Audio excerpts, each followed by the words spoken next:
In the past couple days, I have gotten a question twice that I have never had before, and it was variations of the same thing. I guess it wasn't exactly the same question. It's, when am I going to write a book for boys? And what spurred this question was my most recent book here. This is actually my first book for kids, Prance Like No One's Watching, a guided journal for exploding unicorns.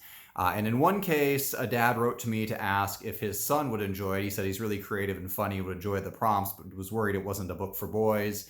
And in the other case, a mom tried to convince her son that he would love the book, and he refused because he saw a picture of the cover and was convinced that it was just for girls.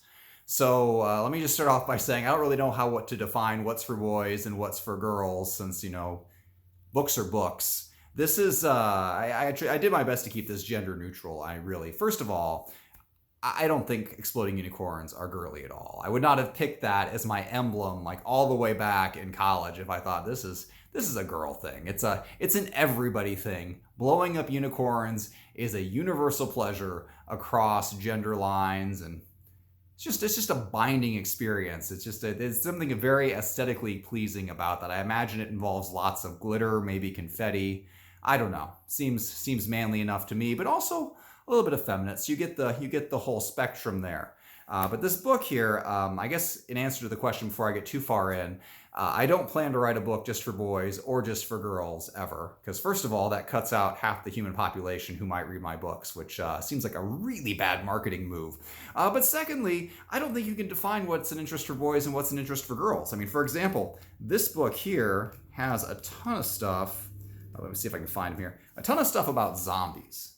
Because me and my kids like to play games where we fight zombies, or we shoot darts at each other and pretend we're zombies. Okay, the darts go one way. The darts come at me, and I'm the zombie.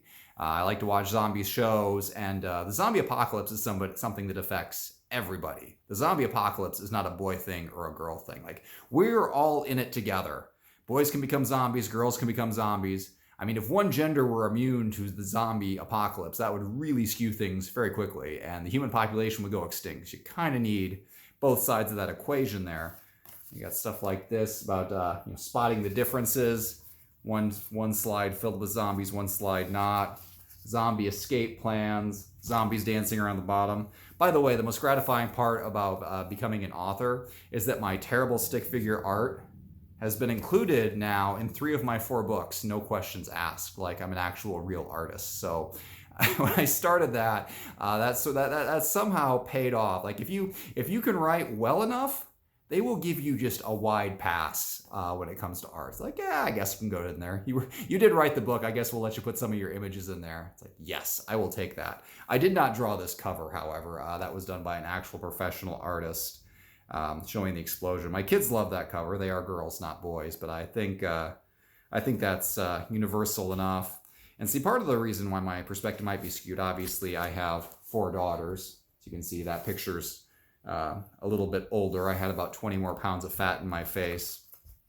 But we try to teach the kids to enjoy the finer things in life. When my wife and I met, my wife was a Star Wars nerd and a Lord of the Rings nerd. And that has never changed. So all of those things that sometimes people think about, well, this is stuff that boys are into. Boys and girls can be into all of it. There are no gender lines when it comes to sci-fi. There are no gender lines when it comes to fantasy and science fiction. And I don't think there are gender lines when it comes to guided journals either. Because there are writing prompts in here about what would you do if you were encountered by a ghost? What would you do if that ghost had a mustache? I mean, this is just stuff that all human beings need to answer. Not necessarily just boys or just girls. I don't know if more boys or girls buy guided journals in general, but I definitely wrote this for everybody. Like, there, guys getting bit by an alligator. Again, a universal human experience. So I guess that's my answer to the question. There is no boy version coming out because I've tried to keep things gender neutral with my kids all the way along. I tell my daughters there's nothing they can't do. There's nothing they can't enjoy. My 8-year-old really wants to be a construction worker when she grows up. You know what? Go get them. If you want to be a construction worker when you get bigger, that's fine. I don't think there's anybody out there who's going to tell you you can't be a construction worker because you're a girl. And there's nobody out there who's going to tell you you can't buy a guided journal because you're a boy. Especially a guided journal that's full of zombies, and at one point a robot fighting a gorilla for some reason, and an alligator biting off somebody's leg. It's all good fun, slightly painful.